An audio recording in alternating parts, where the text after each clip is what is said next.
dari Mbak Endah. Tapi sebelumnya saya bacakan dulu terlebih dahulu mengenai identitas beliau atau CV beliau ya.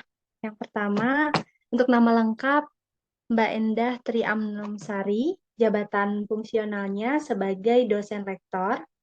Untuk lulusan yang telah dihasilkannya 3, mata kuliah yang diampunya politik pembangunan, teknik dan praktik perencanaan pembangunan, teknik dan praktik pengawasan pembangunan, isu dan paradigma pembangunan, sosial budaya pembangunan, serta analisis demografi, kependudukan, dan ketenagakerjaan.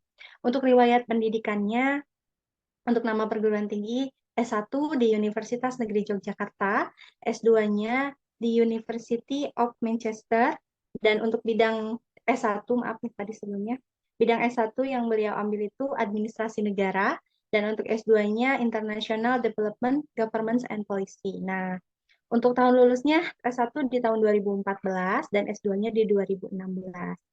Pengalaman beliau sangat banyak sekali, Masya Allah. Pengalaman penelitian dalam 5 tahun terakhir, dari tahun 2019 sampai dengan 2022.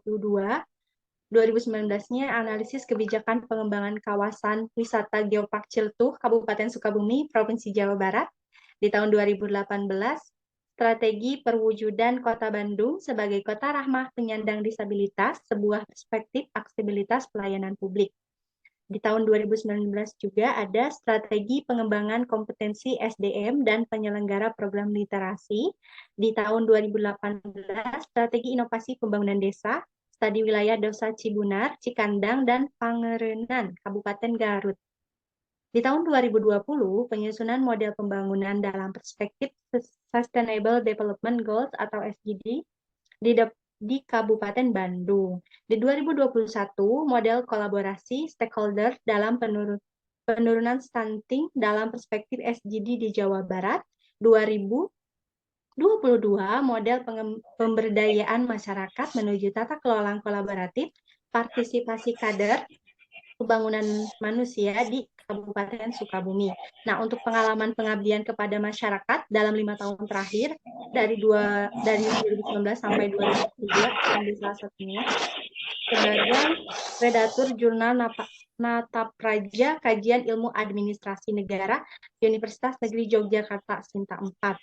Di 2022, juri lomba penulisan esai nasional pandemi COVID-19 dan tantangan sosial kemasyarakat di Indonesia oleh Fakultas Ilmu Sosial UNY. Tahun 2022-nya penyunting Jurnal Ilmu Administrasi Politeknik STIA LAN Bandung Sinta 3. Untuk pengalaman penulisan artikel ini ya, Masya Allah banyak juga di 5 tahun terakhir ini.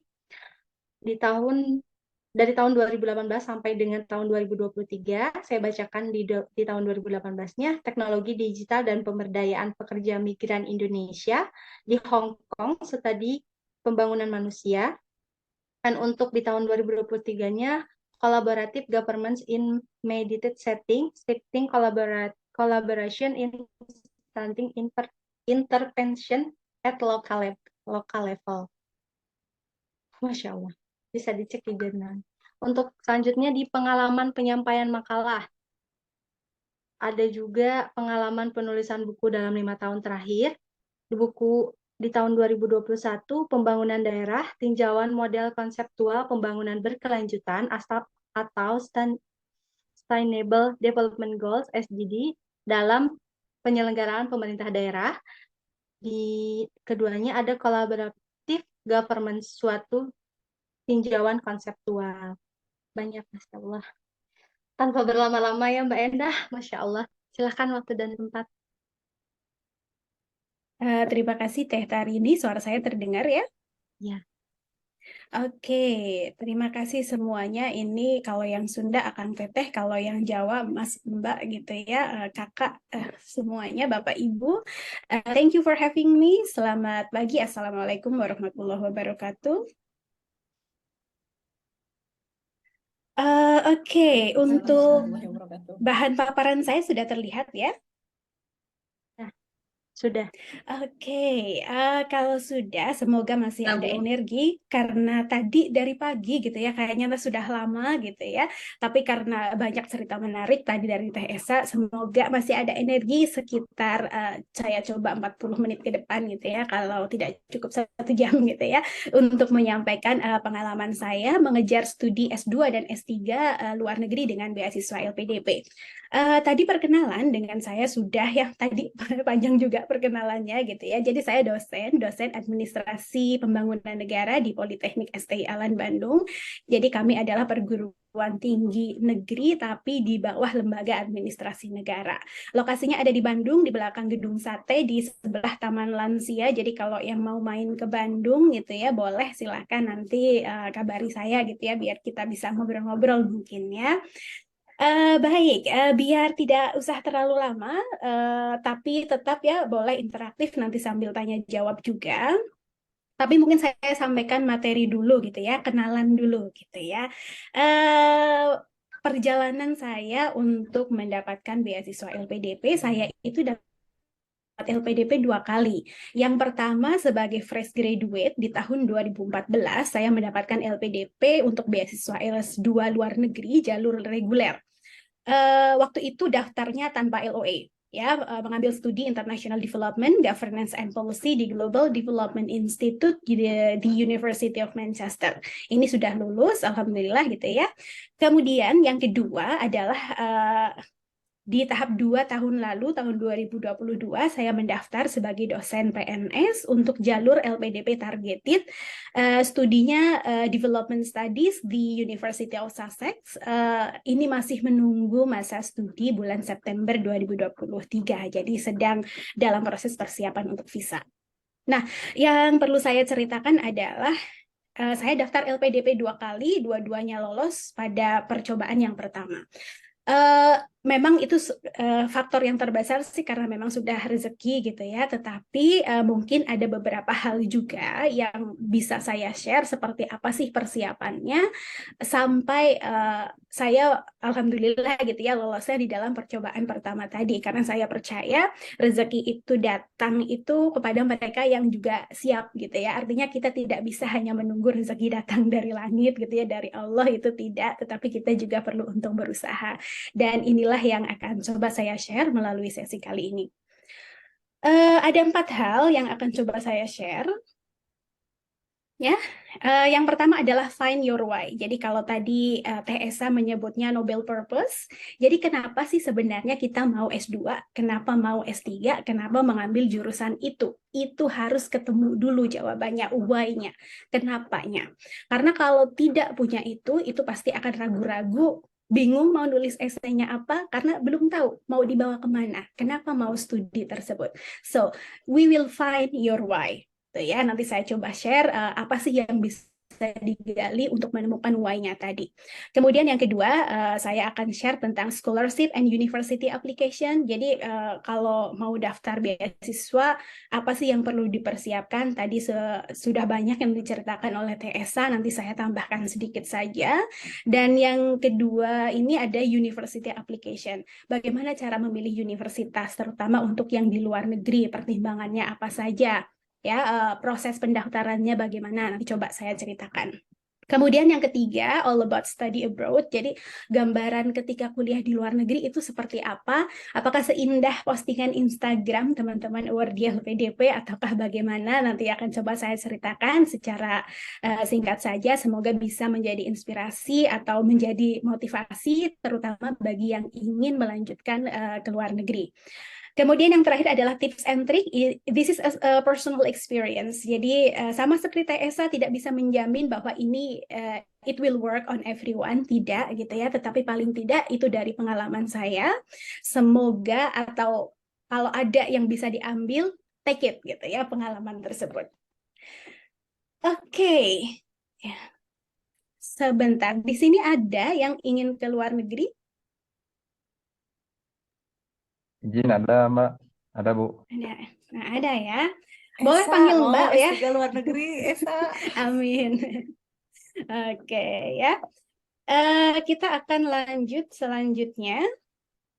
Ya, kita masuk ke yang pertama, find your why. Menurut saya ini yang paling susah, karena kalau kalimat Teh Esa tadi itu adalah niatnya. Jadi niatnya tuh apa sih? Nah, ini yang harus bulat, tidak goyang. Nah, ini yang memang mungkin butuh waktu kita menemukan sebenarnya noble purpose-nya apa gitu ya, kalau kalimatnya Teh Esa tadi. Jadi kenapa kita kuliah S2, kenapa S3, kenapa mengambil jurusan atau prodi tersebut. Ingat, semua orang pasti punya motivasi pribadi yang kalau Teh Esa tadi mementingkan bagaimana itu untuk ibadah. Mungkin ada yang ingin membanggakan orang tua, mungkin ada yang ingin mengubah nasib keluarganya. It's okay, semua orang punya cerita itu untuk motivasi dan itu sangat bagus, gitu ya. Tapi ingat, tanggung jawab moral menerima beasiswa LPDP lebih daripada sekadar mencapai impian pribadi. Makanya Teh Esa menyebutnya Nobel Purpose tadi ya. Karena kalau hanya, karena saya ingin eksis, saya ingin gaul aja kuliah di luar negeri, bisa foto-foto di Menara Eiffel, ya bisa foto-foto di London. No, gitu ya. Itu terlalu dangkal alasannya. Karena kalau alasannya terlalu dangkal, takutnya adalah begitu proses kuliah nanti susah, kitanya sudah mau nyerah duluan. Karena orang udah kesampaian, kok udah foto di Eiffel, ngapain lagi, gitu ya. Jadi niatnya itu yang harus bulat. Dan ada beberapa hal yang bisa saya share untuk menemukan why-nya. Apa sih biasanya gitu ya, why-nya orang mau kuliah S2 atau S3 lagi? Ini yang tahu jawaban pastinya adalah teman-teman sendiri. Saya nyebutnya teman-teman aja lah ya. Kita kayaknya seumuran, anggap saja begitu, gitu ya. Jadi ini yang tahu adalah kita sendiri. Kita yang harus memetakan. Memetakan ini boleh secara abstrak, gitu ya. Atau ada yang suka dibuat mind map secara tertulis, boleh. Silahkan choose what works for you. Ya, apa yang baik bagi teman-teman, yang caranya seperti apa. Nah, ini saya share bagaimana menemukan why kita. Satu, personal motivation. Motivasi personalnya apa? Tadi ya, mau membanggakan orang tua, mau beribadah. Ya, terserah, bebas gitu, asalkan baik. Gitu ya, karena kalau niatnya jelek nanti goyang gitu ya. Tadi niatnya harus bulat. So, personal motivation. Kalau personal motivasinya tidak punya, enggak sih, sebenarnya hanya tuntutan kerjaan aja. Sebenarnya saya malas kuliah. Daya juangnya habis nanti. Jadi personal motivation harus ada. Yang kedua adalah professional advancement atau career advancement. Jadi alasan profesional. Alasan profesional nih biasanya apa sih gitu ya? Sambil share gitu ya. Kalau saya alasan personal apa ya? Kalau saya itu sebenarnya karena memang saya suka belajar gitu ya. Jadi saya suka memahami hal baru. Itu alasan personal. Kalau yang kedua adalah alasan profesional. Alasan profesional itu biasanya tempat kerjanya butuh atau untuk mencapai karir yang lebih tinggi. Boleh gitu ya. Kalau yang tempat kerjanya butuh itu biasanya berarti ini kebutuhannya tinggi. Itu alasan profesional. Ya, misalnya kalau yang profesinya dosen atau peneliti, alasan profesionalnya itu biasanya sudah auto dapat. Ya, karena memang harus kuliah lagi. Karena itu adalah bagian dari kehidupan profesional mereka. Ya, jadi kuliah lagi adalah proses training. Jadi silakan dipetakan alasan profesionalnya apa, alasan untuk karirnya apa. Yang ketiga adalah past experience, pengalaman di masa lalu. Pengalaman masa lalunya apa yang membuat kita mau kuliah lagi? Maksudnya gimana? Oh, ternyata pengalaman di masa lalu, misalnya, pernah bekerja yang berkaitan dengan pengabdian masyarakat, misalnya kerja di NGO atau LSM, ini misal saja, gitu ya. Dari situ kita menemukan, oh ternyata ada banyak fenomena yang belum terjawab, ada banyak masalah yang belum terselesaikan. Karena itu akhirnya kita merasa butuh, kita butuh belajar lagi untuk berkontribusi menyelesaikan permasalahan dari pengalaman di masa lalu kita tadi. Jadi silakan identifikasi past experience-nya apa. Tidak harus dari pengalaman kerja, misalnya ada yang fresh graduate. Past experience-nya, ternyata selama kuliah S1 ada mata kuliah menarik yang itu perlu untuk ditindaklanjuti. Do it. Ya. Atau ketika S1 aktif berorganisasi. Ya, ternyata ada ini yang kurang. Yang ini kayaknya perlu kita dalami melalui kuliah lagi. Itu past experience. Jadi tidak harus pengalaman profesional ketika kerja, boleh pengalaman ketika kuliah, ketika berorganisasi, ketika berada di komunitas, ketika berinteraksi dengan tetangga, itu semua penting. Jadi petakan. 1, 2, 3. Ini saya cepat aja karena saya percaya penekanan yang 1, 2, 3 bukan tidak penting. Tapi ketika kita bicara meyakinkan pemberi beasiswa, alasan yang harus kuat adalah poin keempat dan kelima, academic dan expected contribution.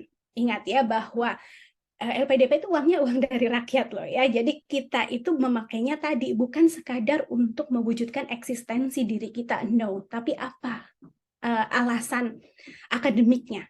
Itu yang harus ditekankan. Kemudian kontribusinya. Alasan akademiknya apa? Ini sangat-sangat konteks spesifik.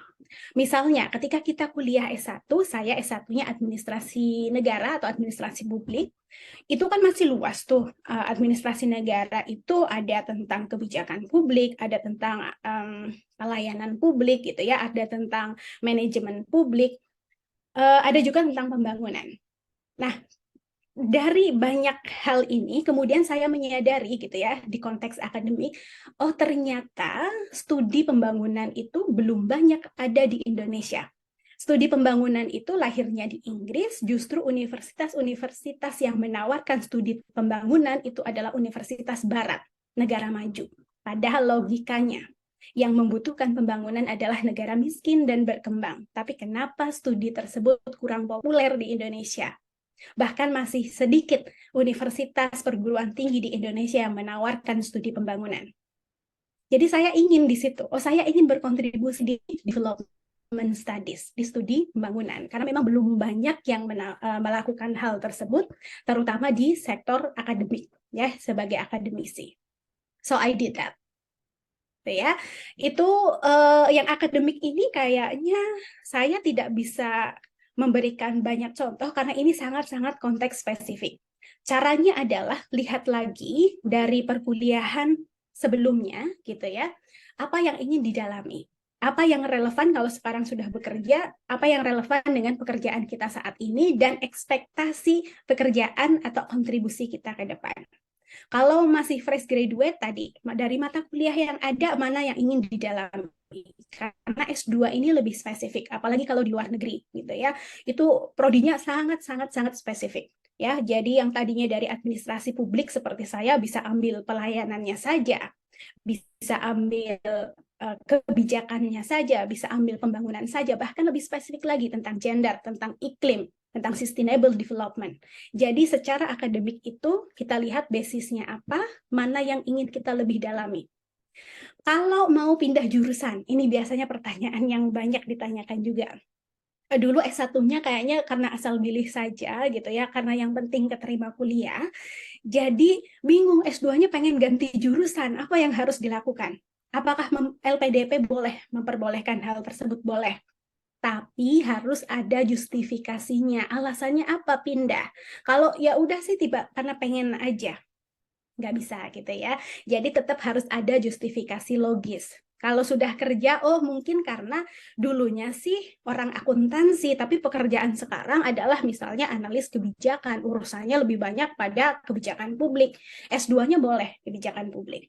Artinya, secara profesional dibutuhkan untuk mengambil studi kebijakan publik. Gitu ya. Tapi kalau yang masih bingung-bingung alasannya apa, aduh apa ya mau pindah jurusan karena pengen aja coba ya, pertimbangannya jangan personal motivation saja. Balik lagi, identifikasi alasan profesionalnya apa, past experience-nya apa, karena tanpa itu akan sulit meyakinkan reviewer LPDP ini ngapain sih tiba-tiba pindah jurusan, apalagi kalau yang terlalu jauh, siap nggak dia pindah jurusan, pindah bidang studi, itu kan seperti belajar dari nol lagi. Agar nggak dari nol banget, tunjukkan past experience, justifikasi profesional, dan personal motivation-nya. Mungkin sudah pernah ambil course gitu ya, terkait jurusan yang baru. Mungkin sudah pernah melakukan pekerjaan terkait jurusan yang baru. Nah, itu akademik. Ini agak abstrak gitu ya, yang akademik ini yang tahu jawabannya itu adalah teman-teman sendiri, akang teteh sendiri gitu ya, ini orang Sunda gitu ya. Jadi silakan coba dipikirkan ya, dipetakan akademiknya. Dan yang kelima adalah jelas expected contribution, karena tadi LPDP itu tidak diberikan hanya sekadar bagi kita untuk eksis foto-foto gitu ya, tidak gitu ya. Tapi itu adalah investasi SDM yang dilakukan oleh negara untuk membangun Indonesia, investasi jangka panjang. Jadi ada expected contribution-nya. Kontribusi apa yang akan kita lakukan pasca studi? Ya, jadi kita tidak hanya pokoknya ya udahlah kuliah aja gitu ya. Jadi tetap gitu ya expected contribution-nya. Kontribusi ini bagi siapa? Bagi tempat kerja, bisa, bagi masyarakat, bagi negara. Jadi silahkan mulai dipikirkan. Kontribusi itu bagi juga jangka pendek, jangka menengah, dan jangka panjang. Nah, petakan tuh apa yang akan dilakukan dalam 1-5 tahun, 5-10 atau 15 tahun, dalam 15-30 tahun ke depan. Itu sudah dipikirkan. Kenapa kita perlu memikirkan semua itu? Ingat, karena yang dipakai adalah uang rakyat. Jadi kita tidak bisa sekadar kuliah aja gitu ya, tapi ada tanggung jawab moral di situ. Nah, itu map your why. Jadi silahkan diidentifikasi why-nya. Saya tidak tahu jawaban teman-teman, tapi nanti kalau misalnya ada yang mau sambil diskusi gitu ya, boleh gitu ya. Tapi sekarang dicoba saja dulu gitu ya, nanti untuk mengidentifikasi. Karena tanpa why ini, kalau dari pengalaman saya sih akan bingung nulis esai, akan bingung menjawab evaluasi diri yang diminta di dalam berkas pendaftaran. Karena why ini yang akan membuat kita yakin bahwa oh, this is my way, this is what I'm going to do. Harus bulat tekadnya gitu ya. Itu yang pertama. Yang kedua adalah bagaimana persiapannya. Ini kalau terlalu cepat atau kalau misalnya ada yang mau bertanya boleh gitu ya, nanti Teh Tari boleh, kalau ada yang nanya boleh di slide gitu ya. Yang kedua tadi adalah tahap persiapan ya. Persiapan beasiswanya tadi Teh Esa sudah banyak bercerita, nanti saya menambahkan saja. Yang satu harus dipenuhi adalah administrative requirement, syarat administratif. Tidak seperti substansi yang kita bisa persiapan apa banyak pertimbangannya gitu ya. Alasan administratif ini biasanya hitam putih. Kalau lolos ya lolos, kalau tidak ya tidak. Kalau syaratnya memenuhi ya administrasinya lolos, kalau syaratnya kurang ya kurang. Tadi TSA cerita poin TOEFL-nya pernah kurang hanya 3 poin, tapi kalau daftar lolos nggak? Kemungkinan tidak, kemungkinan besar gitu ya, dan itu pernah terjadi di banyak pendaftar gitu ya, karena itu hitam putih. Kalau syaratnya 500 ya 500. Karena itu administrative requirements itu perlu untuk dipersiapkan terlebih dahulu, lengkapi semua syarat. Syaratnya apa saja? So baca di websitenya gitu ya, karena di situ informasinya lengkap dan terupdate. Karena takutnya kalau disampaikan, oh ini loh syaratnya ini, bisa-bisa periode berikutnya LPDP mengubah kebijakan. Kita nggak tahu. Jadi harus kita yang proaktif cari di websitenya syaratnya apa saja. Siapa tahu periode berikutnya berubah kebijakan. Dan syarat ini juga berbeda-beda tergantung jalur beasiswanya apa. Yang afirmasi akan berbeda dengan yang reguler yang akan berbeda dengan targeted. Jadi kita harus cek terus-menerus sebelum kita daftar. Kemudian yang kedua adalah bagaimana kita mempersiapkan evaluasi diri, tadi pertanyaan-pertanyaan yang sudah ditujukan oleh TSA, kemudian bagaimana kita membuat esai. Apa yang harus kita lakukan? Kenali diri sendiri, benar gitu ya. Tadi makanya dari tadi ngomong harus kenal diri sendiri. Aduh gitu ya, I can vouch that is true gitu ya. Dari pengalaman saya daftar LPDP 2 kali, kalau saya tidak tahu apa yang akan saya lakukan, kalau tidak tahu apa yang saya inginkan, kalau saya tidak yakin ini mau dibawa kemana gitu ya, itu akan bingung. Jadi betul, kenali diri sendiri. Paling tidak ada beberapa poin yang harus kita firm, ya, yakin jawabannya. Pertama adalah who are you? Siapa kita? Siapa kita di sini bukan hanya nama, usia, itu mah tahu gitu ya. Tapi tadi siapa kita, apa kelebihan kita, apa kekurangan kita. Kalau yang suka bingung merumuskan sendiri, tadi boleh pakai tools. Kalau saya pribadi, saya tadi ya dari tipe kepribadian yang MBTI itu saya INTJ, the strategist. Orangnya memang the architect, the strategist gitu ya. Orangnya memang lebih suka introvert, bekerja sendiri, highly independent. Jadi saya lebih suka refleksi diri, memetakan, memikirkan saya tuh kurangnya di mana, saya lemahnya di mana, kemudian saya coba perbaiki itu. Tapi kalau misalnya bingung, boleh pakai tools, sudah banyak. Ya, tadi juga sudah ada ditawarkan kesempatan untuk membantu menggali potensi kita itu apa, kekurangan, kelebihan kita apa, who are you-nya. Gitu ya. Kemudian, why do you want to study? Find your why tadi, balik, itu harus dijawab. Karena kalau itu goyang, itu kayak, gimana kita akan meyakinkan reviewer LPDP kalau kita saja tidak yakin dengan rencana kita, gitu ya. Jadi, itu harus firm dulu. Why do you want to study? Ya, alasannya tadi jangan cuma buat gaul-gaul aja, gitu ya. Kayaknya, atau aduh bingung, nggak ada, mau ngapain lagi, ya udahlah coba-coba. No, ya. Tadi saya setuju sekali dengan Teh Esa, kalau coba-coba lebih baik gunakan energinya untuk yang lain. So you have to put your all, gitu ya, bahwa nggak usah lah coba-coba, gitu ya. Cuma ngabisin energi, tapi ya buat apa, gitu. Lebih baik kalau sudah yakin, sudah ketemu why-nya, baru daftar. Gitu. Kemudian, what do you want to learn? Jurusannya apa? Nah, apa yang sebenarnya ingin dipelajari, apa yang ingin diperdalam, itu juga harus jelas. Karena kalau tidak, ya pokoknya pengen belajar S2 lagi aja. Ya S2 itu kan banyak gitu ya, apa yang ingin dipelajari. Kalau bidang saya tadi, apakah ingin meningkatkan pelayanan publik, ataukah ingin menganalisis kebijakan di Indonesia, apakah kalau seperti saya ingin berkontribusi dalam bagaimana melakukan pembangunan di Indonesia, ya, harus jelas what do you want to study. Dan yang tidak kalah penting tetap, how will you contribute? Kontribusinya apa bagi diri sendiri, bagi keluarga, bagi masyarakat, bagi tempat kerja, bagi negara. Kontribusi jangka pendek, jangka menengah, jangka panjang. Banyak ya yang harus dipikir, yes, gitu ya. Itu yang harus dipikirkan semuanya dulu, gitu ya. Saya sebenarnya bisa cerita gitu ya, punya saya tuh gimana gitu ya. Tetapi dari pengalaman saya adalah kalau saya yang cerita duluan, pendengar itu cenderung kepengaruh. Akhirnya, ini mah Mbak Endah nulisnya tentang ini, saya ikutan nulis ini. Saya lolos tahun 2014. Saya dulu masih polos gitu ya. 2014 itu fresh graduate lolos LPDP. Jadi ketika ada orang nanya, itu saya langsung kayak, ya udah saya kasih aja esainya. Nah, akibatnya adalah akhirnya banyak sekali esai-esai itu yang mirip dengan punya saya gitu ya. Isinya 11-12, pusing saya setelah itu gitu ya. Nah, sekarang tidak. Sekarang sistemnya adalah coba teman-teman petakan sendiri, mapping sendiri, tuliskan sendiri, nanti kalau minta masukan baru saya komentari. Jadi idenya it comes from you.